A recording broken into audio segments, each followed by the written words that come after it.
Oke. Bagaimana kabarnya adik-adik? Masih semangat gak nih puasanya? Oke.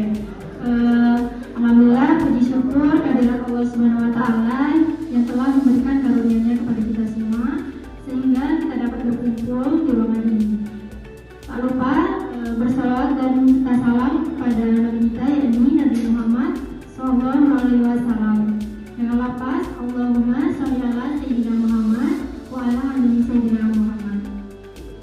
Yang terhormat Kepala Sekolah SMA Negeri 7 Tebo, kemudian yang terhormat Bapak Ibu SMA Negeri 7 Tebo dan adik-adik yang saya banggakan. Jadi sebelumnya adik-adik ada yang kenal nggak sama kakaknya yang di depannya? Mungkin sebagian ada yang kenal dan sebagian ada yang belum ya. Nah di sini kami izin untuk memperkenalkan diri terlebih dahulu. Jadi kami dari Prodi S1 Keperawatan Fakultas Ilmu Kesehatan Universitas Darmas Indonesia. Dengan saya sendiri Ertiani sebagai moderator. Kemudian ada Kak Amel sebagai pemateri 1. Sapa dulu dong Kak Amelnya. Halo Kak Amel. Nah kemudian ada Kak Siti Nur Aziza sebagai pemateri 2. Sapa dulu dong. Halo Kak Siti. Kemudian ada Kak Imel itu sebagai observer. Sapa dulu dong. Kemudian yang terakhir ada Kak Indriani yang ada di belakang itu sebagai observer. Baik, jadi tujuan kami di sini yaitu akan melakukan kegiatan penyuluhan pada adik-adik dengan tema edukasi pengenalan bullying dalam upaya menjaga kesehatan mental pada remaja.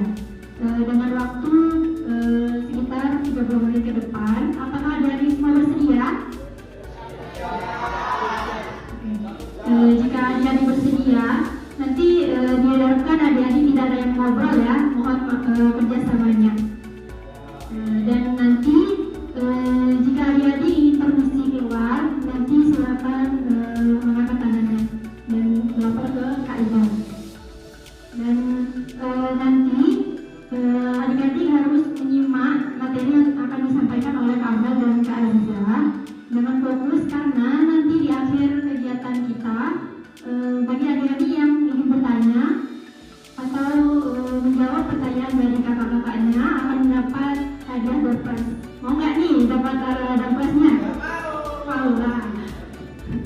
Baik, langsung saja kita masuk ke acara intinya, yaitu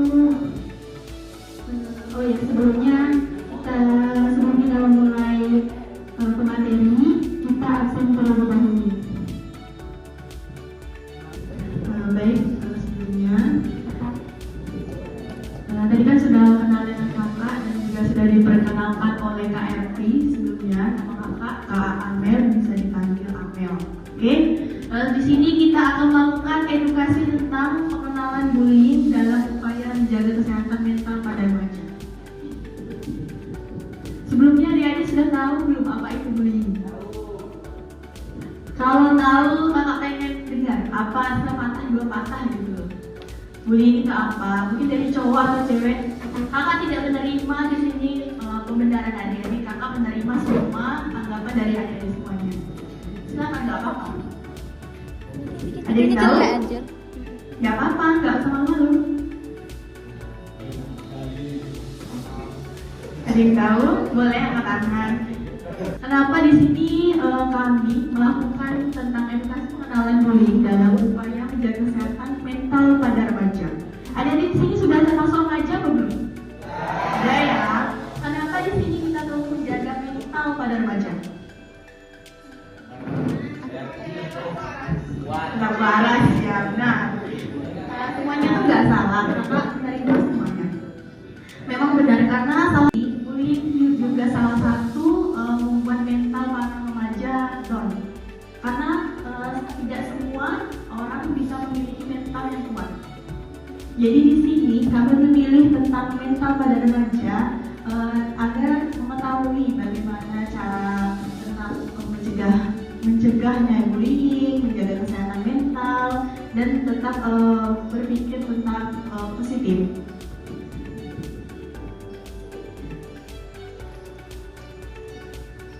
Selanjutnya, mungkin di sini kalau aku menjelaskan tentang bullying. Bullying berasal dari kata bully yang berarti menggertak dan mengganggu. Leokina, Dwi Gita, dan Suisiltio mendefinisikan school bullying sebagai perilaku agresif kekuasaan terhadap siswa dilakukan berulang-ulang oleh seorang kelompok siswa yang memiliki kekuasaan terhadap siswa lain yang lebih lemah dengan tujuan menyakiti. Di sini sebelumnya ada yang suka membuli teman satu sama lain? Enggak ya, kita di sini nggak boleh membuli satu sama lain. Karena apa? Membuli dapat membuat mental orang jatuh. Karena nggak semua mental orang tuh sama.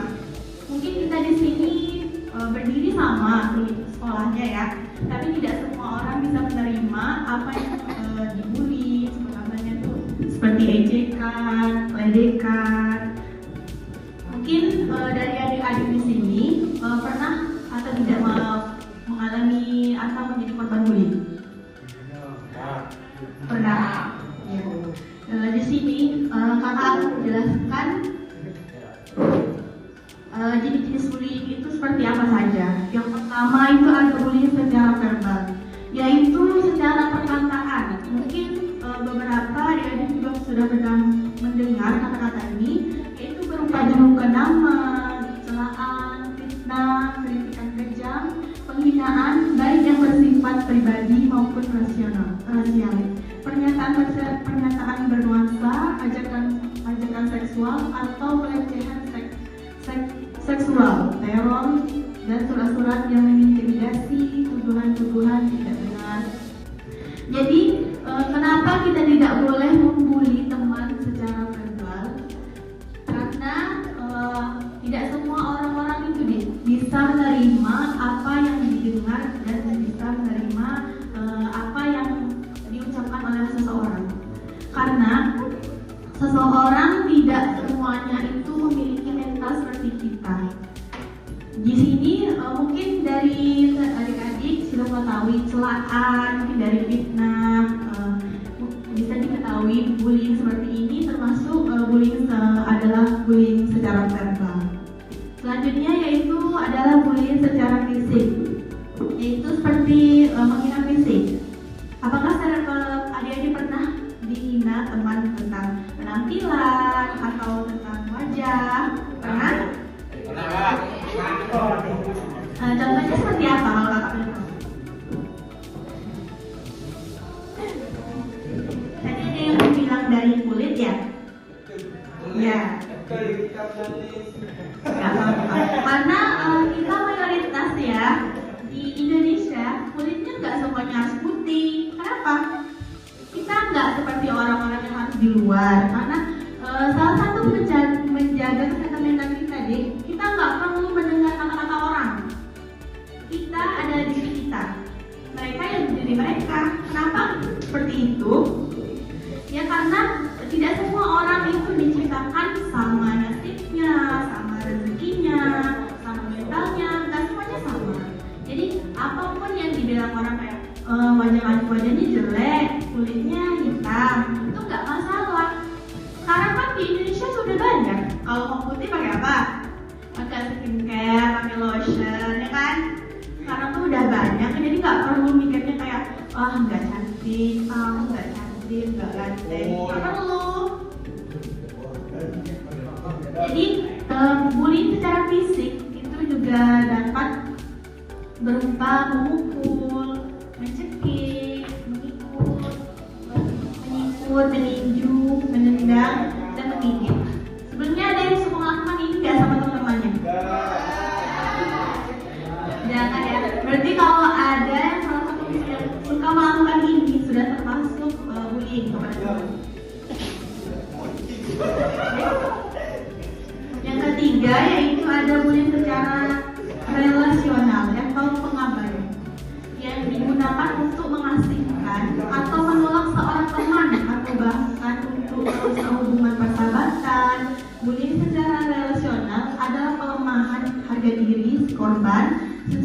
sistematis melalui pengabaian, pengucilan, pengecualian atau penghindaran. Di sini ada yang pernah dikucilkan sama teman-temannya enggak? Pernah? Pernah ya? Mungkin awal-awal masuk sekolah itu pernah ya dikucilkan sama teman. Karena kita kan nggak saling kenal gitu ya kan? Wajar ya. Tapi bukan berarti kita dikucilkan kita tidak tahu apa-apa. Kita juga harus tahu. Di sini jangan pernah kita sekali atau menuduh teman seperti melakukan perundungan kepada teman. Bisa menjadi mungkin seperti meledekkan.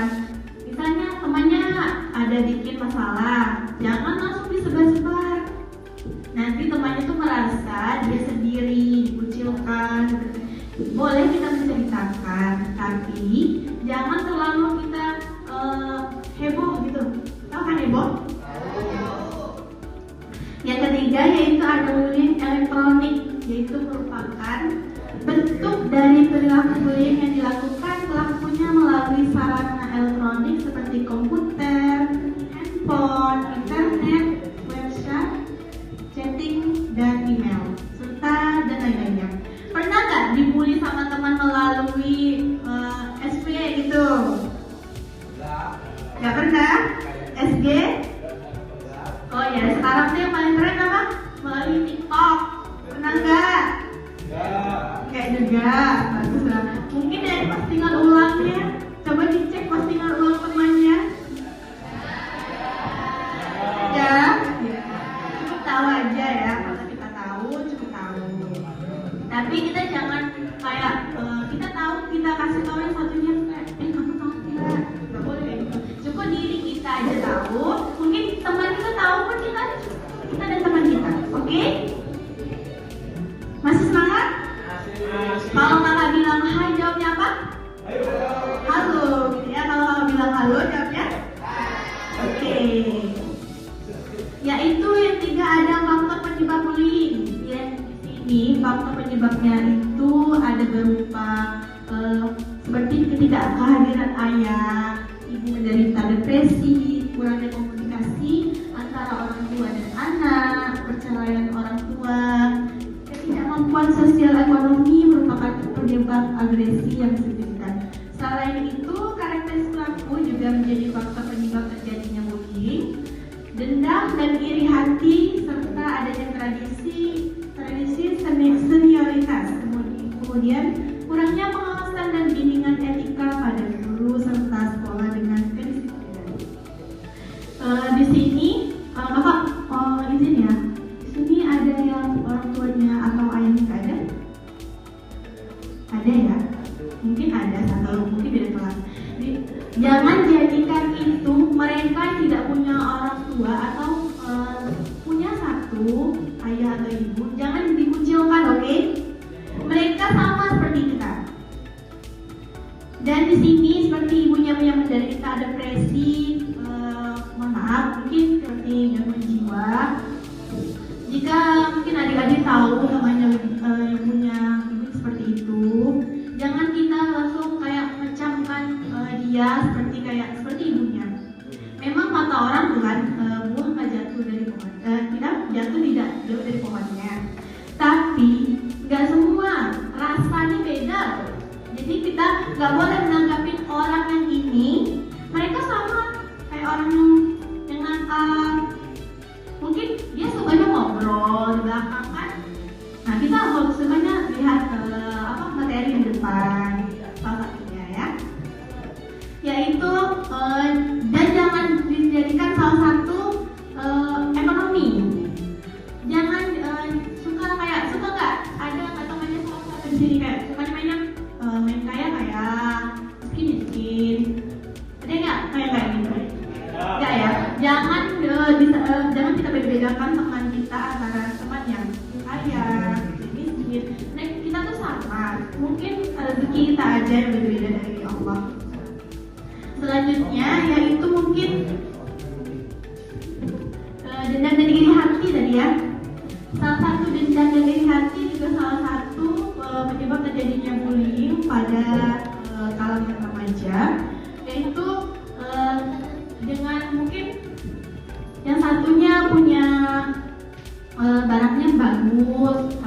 bagus, yang satunya iri hati, nah jadinya terjadinya bullying. Mungkin untuk selanjutnya akan dilanjutkan oleh Kak Siti. Kepada Kak Siti kami bersama.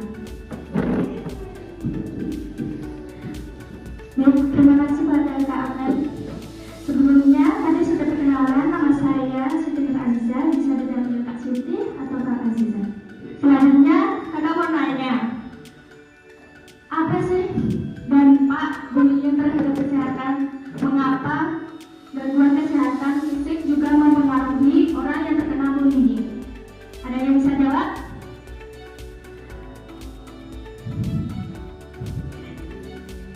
Jawab aja, gak apa-apa.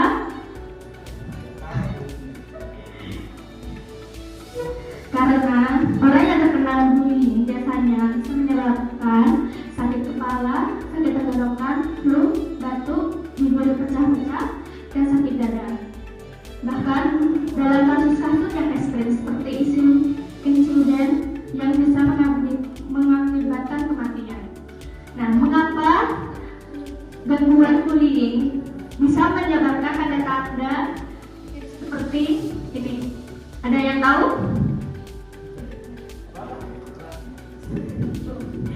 Kakak ulangi, mengapa orang yang terkena bullying terjadi mengalami tanda-tanda dampak seperti gangguan pada fisik? Kakak jawab, karena orang yang terkena bullying dia mentalnya terasa down, turun, sehingga ia merasa bahwa dirinya itu tidak berharga, yang menyebabkan ia depresi, sehingga bisa menyebabkan sakit kepala, sakit tenggorokan, flu, batuk, bibir pecah-pecah, dan sakit dada. Kemudian kasus-kasus yang sering terjadi sekarang ini yaitu bullying sampai ada orang yang bunuh diri. Di sini nggak ada kan yang mau berniatan bunuh diri? Jangan ya. Selanjutnya dampak yang kedua yaitu menurunnya kesehatan psikologis, di mana efek panjang menurunnya kesejahteraan psikologis dan penyesuaian sosial yang buruk. Korban merasa banyak emosi negatif, marah, dendam, kesal, tertekan, takut, malu, sedih, tidak nyaman, dan terancam. Di sini siapa nih yang suka marah-marah di kelas?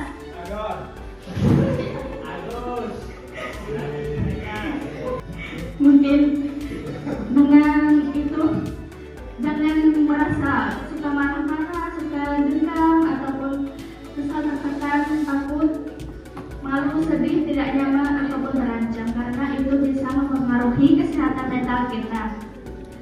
Selanjutnya,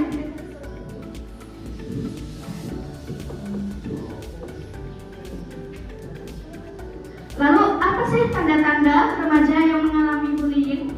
Ada pun beberapa gejala seseorang remaja yang mengalami bullying, diantaranya yaitu kesulitan bergaul.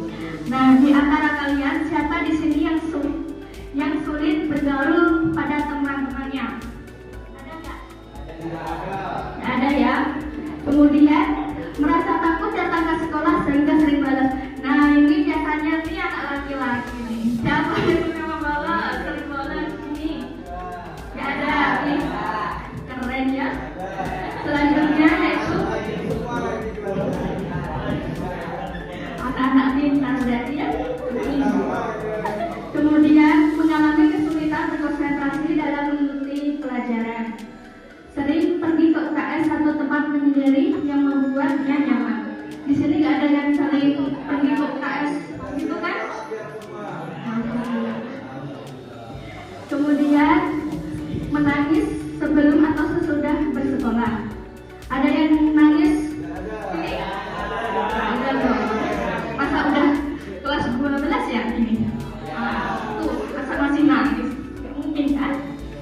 Selanjutnya, tidak tertarik pada aktivitas sosial yang melibatkan murid lain, sering mengeluh sakit sebelum pergi ke sekolah, harga diri yang rendah.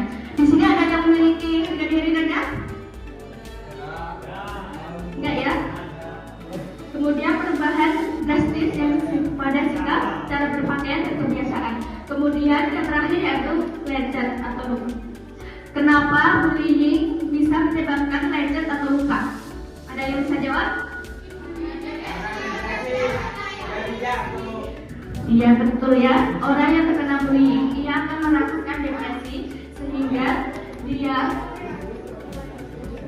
merasa bahwa dirinya itu tidak berharga ataupun mungkin kita bisa dikucilkan sehingga kita lebih memilih untuk melukai diri sendiri, bahkan dampaknya seperti yang tadi sehingga melakukan bunuh diri ya. Lalu gimana sih caranya untuk pencegahan pada bullying yang terjadi? Yaitu yang pertama menumbuhkan sikap saling menghargai dan empati antara remaja di sini. Jadi kalau ada teman yang sedang mengalami sedih gitu atau apa, jangan dikucilkan. Kita harus saling menghargai. Kemudian bisa meningkatkan komunikasi terbuka antara remaja, guru dan orang tua. Ayo di sini siapa yang sering memendam perasaannya diri sendiri gitu? Ada nggak?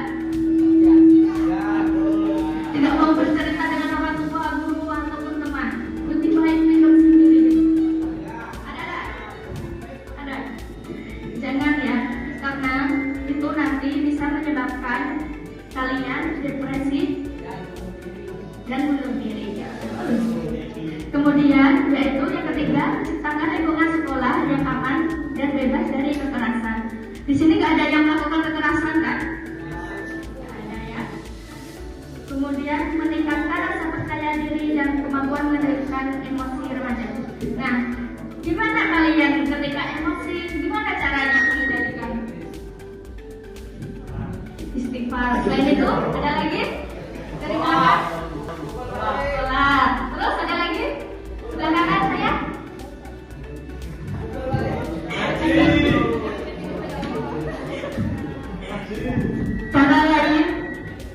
Cara lain bisa dilakukan dengan melakukan relaksasi normal dalam, di mana kita harus melakukan relax. Kenapa? Karena dengan keadaan kita relax, kita jadi tenang sehingga kita tidak akan menjadi mudah emosi. Selanjutnya yaitu mendorong remaja untuk berani melapor jika terjadi bullying. Jadi kalau kalian ada tanda-tanda nih terkena bullying, lapor saja, tidak apa-apa, lapor saja. Selanjutnya yaitu mengajak teman sebaya untuk saling mendukung dan tidak mendukung perilaku bullying.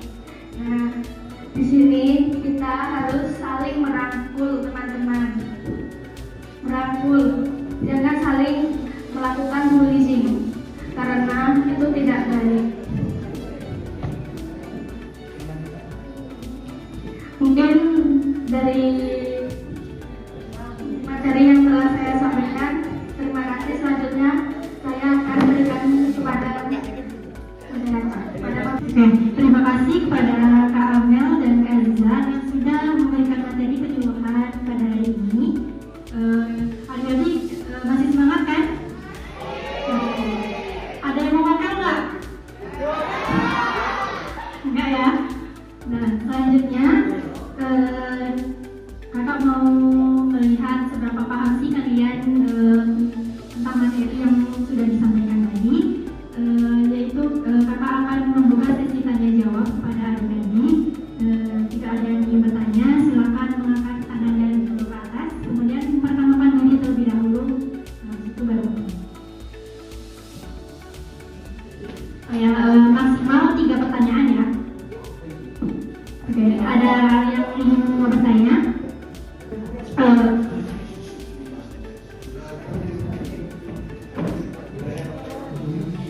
Ayo, ada nggak nih? Kalau nggak ada, kakak yang mau bertanya, boleh? Yang cowok yang di belakang yang mau ditanyakan. Sebelah kiri, tengah, kanan.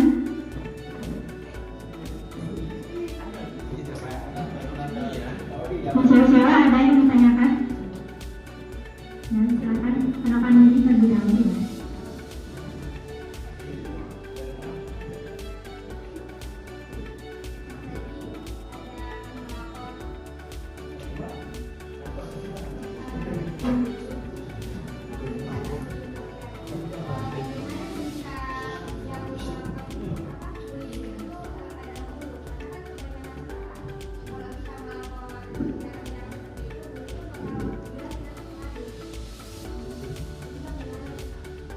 Baik, terima kasih ya.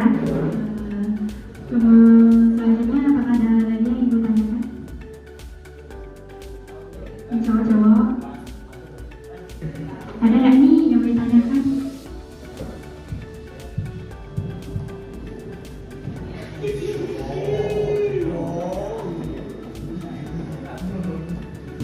Ada nggak?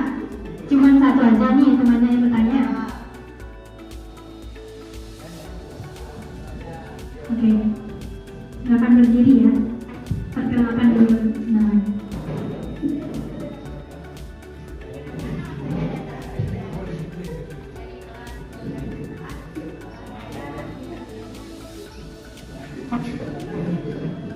Bagaimana tanggapan kita jika ada seseorang yang iri dengan kita, tetapi tidak secara langsung, terus dia tuh banding-bandingin diri kita sama dia.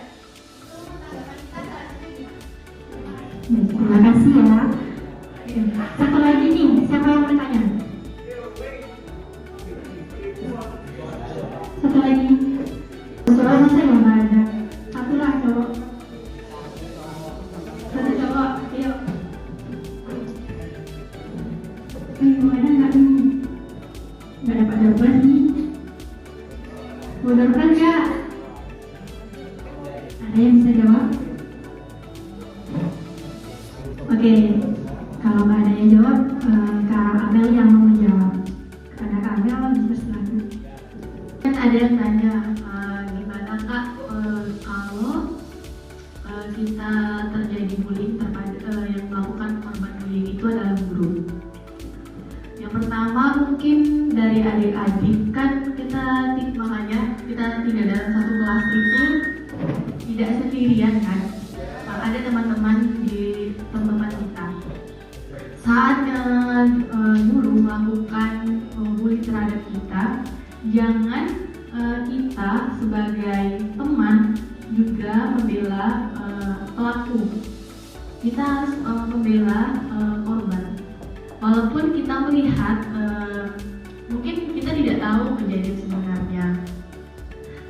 Kakak pun juga kadang merasa bagaimana cara saat merasakan bullying dari guru, dari teman. Mungkin caranya yang pertama yang pasti ya, kita kan di sekolah itu kita ada kemsek.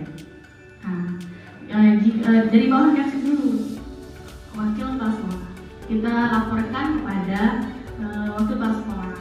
Jika nggak ada nih bapaknya atau wakil kelas sekolahnya, kita laporkan pada ibu wali sekolah kemseknya. Baru jika tidak ada tanganan juga dari kemseknya, bisa kita melalui yaitu dengan perlindungan anak. Laporkan kepada tempat perlindungan anak, dan jangan lupa saat kita melaporkan pasti yang ditanya itu bukti, barang bukti apa saja yang dilakukan, seperti visum. Kita harus menyimpan saat dilakukan bully, simpan apa itu buktinya seperti gambar ataupun seperti luka fisik. Luka fisik kita harus kita fotokan. Setelah itu jika tidak ada juga tanggapan dari Kemsek baru dari dinas perlindungan, dan kita anjurkan kepada dinas pendidikan, di mana tempat anak-anak dididik di situ. Jika tidak ada tanggapan dari sana, baru kita ajukan lagi kepada pihak yang berwajib. Tahu pihak yang berwajib apa? Polisi, benar. Kita saat melakukan terjadinya atau teman kita terjadi sebagai korban, itu kita juga harus ada dampingan dari keluarga. Kenapa dampingan keluarga sangat penting? Karena nggak semua orang tuh bisa menjalani sendiri. Mungkin dengan teman, keluarga, kerabat tuh bisa membantu kita. Jadi membangkitkan juga salah satu korban bullying juga dengan salah satu dampingan keluarga. Mungkin itu jawaban dari kakak. Oke, selanjutnya pertanyaan yang kedua masih dijawab oleh Kak Amel. Kalau dari adik-adik gimana tanggapannya kalau dibilangin iri gitu kan.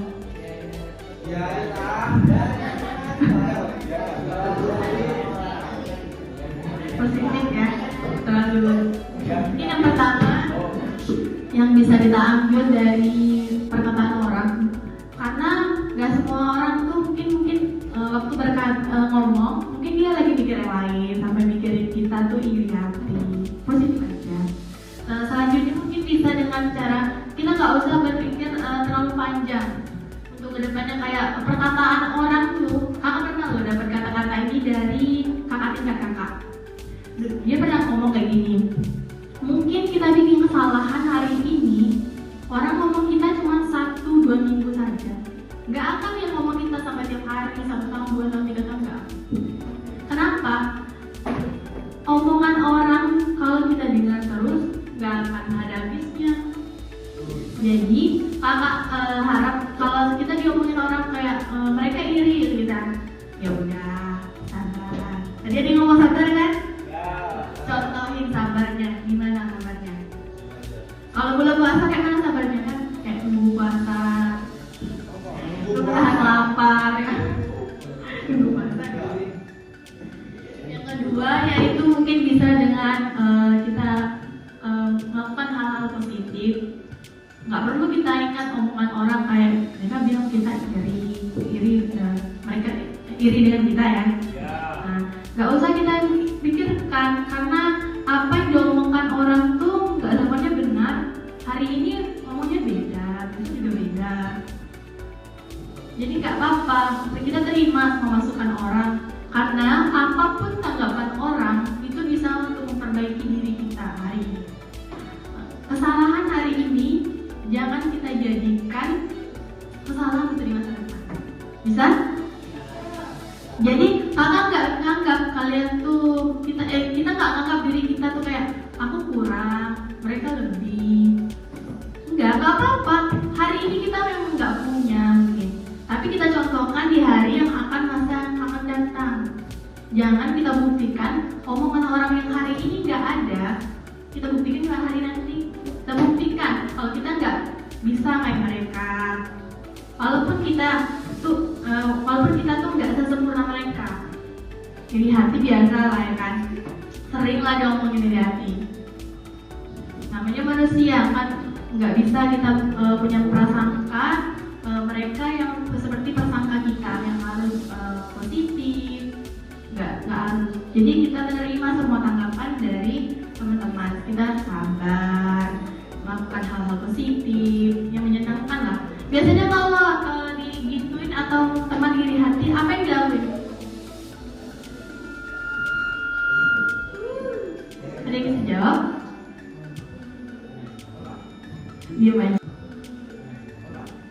Diam aja. Baik, mungkin itu saja. Selanjutnya akan disampaikan oleh Kak Sini. Baik, saya akan menjawab pertanyaan yang ketiga. Baik, yang pertama kita untuk tahap awal biasanya kita akan mengunjungi atau mendatangi puskesmas, yaitu mengeluhkan apa yang dikeluhkan. Seperti kita misal terhadap bullying itu bisa. Kemudian nanti kita akan dirujuk ke rumah sakit, di mana di rumah sakit kita akan diarahkan untuk merujuk ke psikolog, di mana di psikolog itu kita dikaji dari awal sampai akhir, apa yang kita rasakan, apa yang kita alami itu dikaji dari awal sampai akhir. Setelah itu kita lihat apakah dia mengalami trauma sedang, ringan, atau berat. Jika seseorang yang sudah mengalami trauma berat, maka dia akan lebih dirujuk ke psikiater, di mana di psikiater ini dia lebih membutuhkan atau ketergantungan obat untuk mengurangi depresi. Setelah itu, selain kita tergantungan obat, kita juga bisa melakukan pertemuan di mana kita akan dilatih bagaimana sih caranya kita kayak mengurangi trauma yang ada dalam diri kita, seperti depresi atau yang lain. dilakukan mungkin dengan sesuai atau dengan prosedur yang ada pada rumah sakit tersebut. Sekian, terima kasih.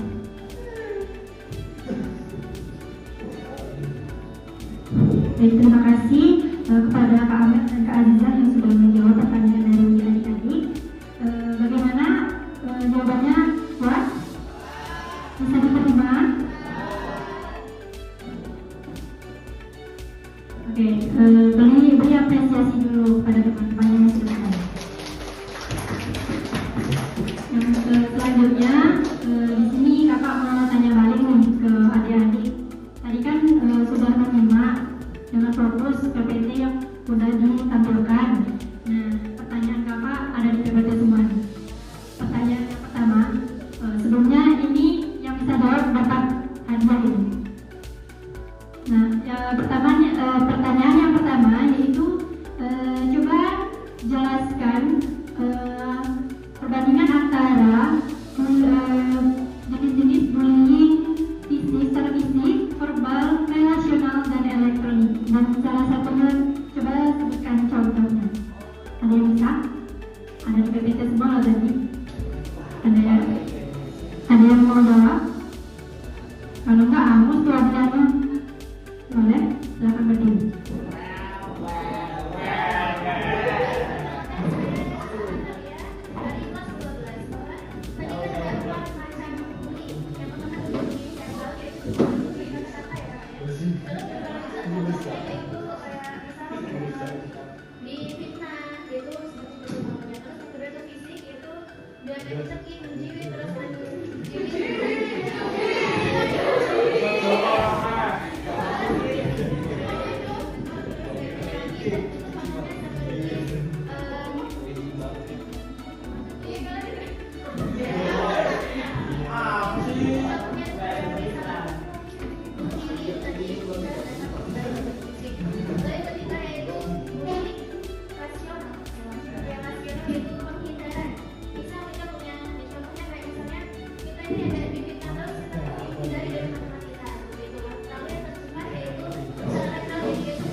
Terima kasih. Oke, beri apresiasi dulu kepada temannya. Bagaimana jawabannya Kak Amel, benar ya? Oke, silakan lanjut ke depan.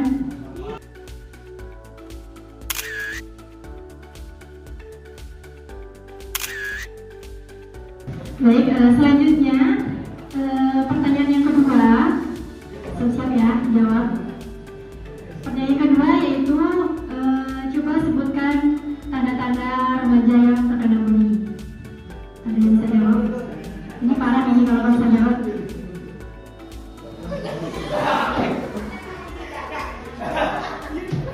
Coba yang di belakang mau jawab? Saya Rafael Sidadan, kelas M4.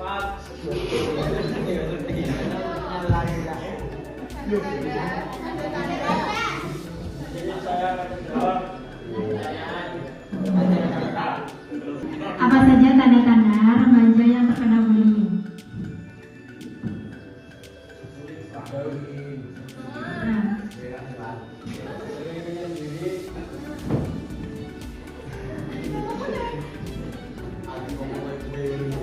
Lalu apa lagi?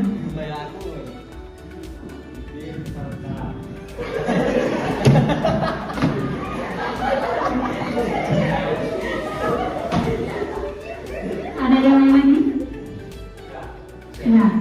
Bagaimana Kak Amel? Tepat nggak?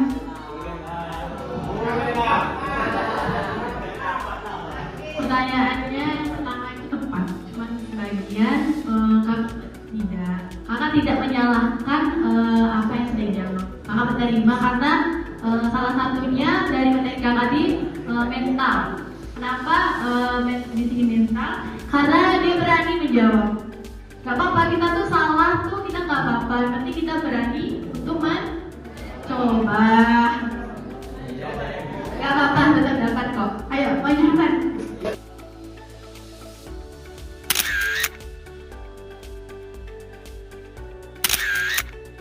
Beri aplaus dulu kepada teman-teman.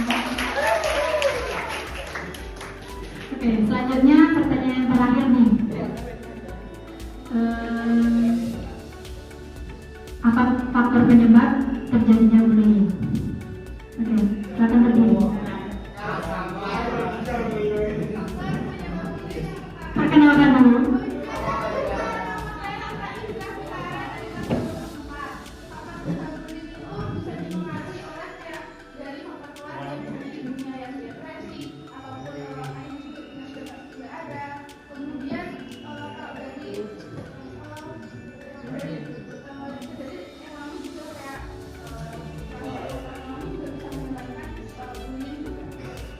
Terima kasih. Bagaimana Kak Anissa, benar nggak?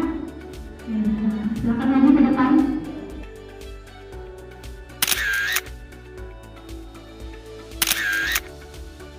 Bagi aku ke semua teman-teman yang ucapkan.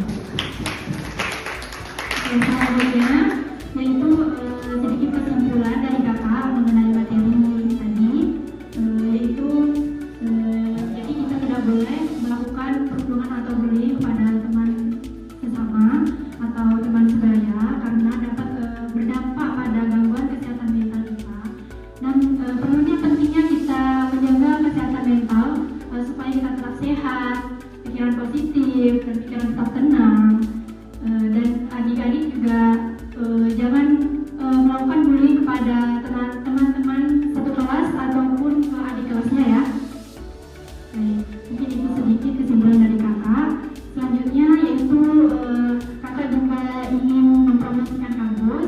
Nah, bagi adik-adik yang ingin melanjutkan ke bangku perkuliahan, informasi lebih lanjut akan dijelaskan oleh Kak Indra dan Kak Indra. Pada Indra dan Indra dipersilakan. Baik, terima kasih kepada moderator yang sudah memberikan kesempatan untuk memberi informasi tentang kampus Undari, yaitu kampus Universitas Darmas Indonesia, di mana kampus yang top terpercaya dan berasrama. Nah, tadi sudah dikenalkan oleh moderator, yaitu saya Indriani dan teman saya Ibela Adi Petra.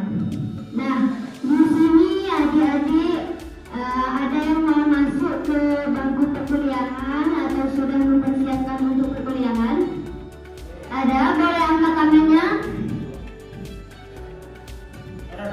Yang cowok-cowok?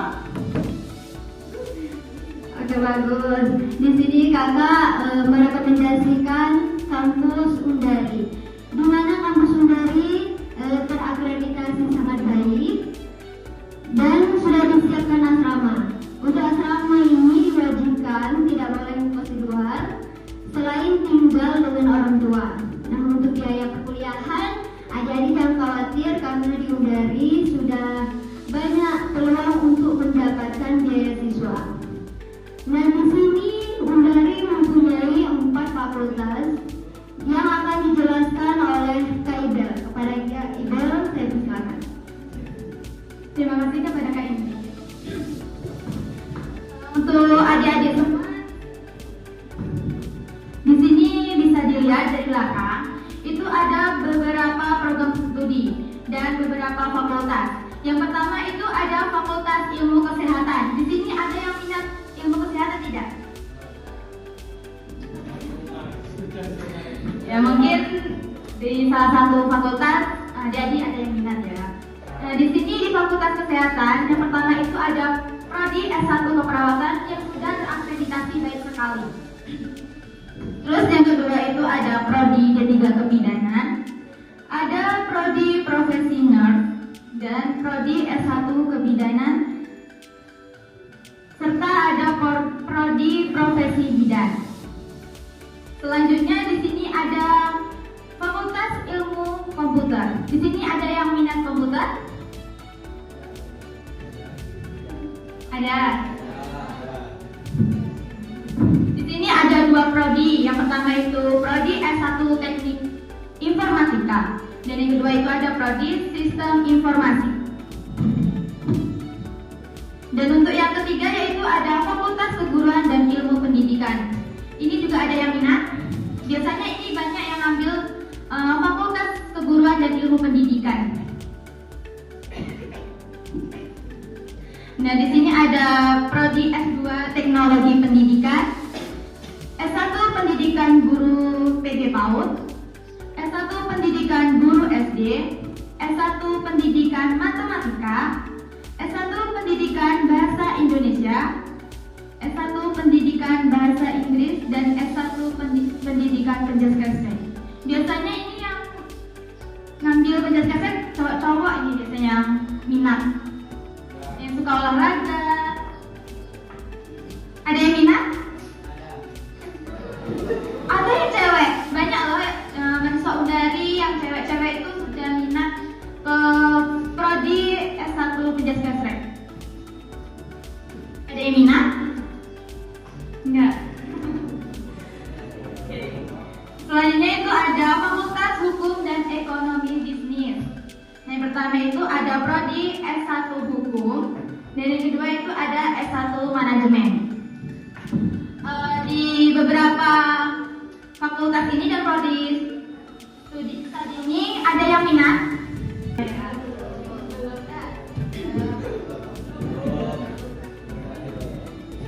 Oke, baik. Untuk adik-adik yang ada berminat untuk masuk ke kampus Undari, di sini ada boleh tanya-tanya langsung kepada yang ada.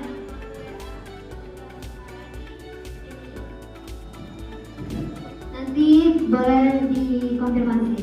Nah, itu saja yang dapat kami sampaikan. Ada yang adik-adik ada yang ingin ditanyakan atau ada yang ragu tentang promosi kampus Undari?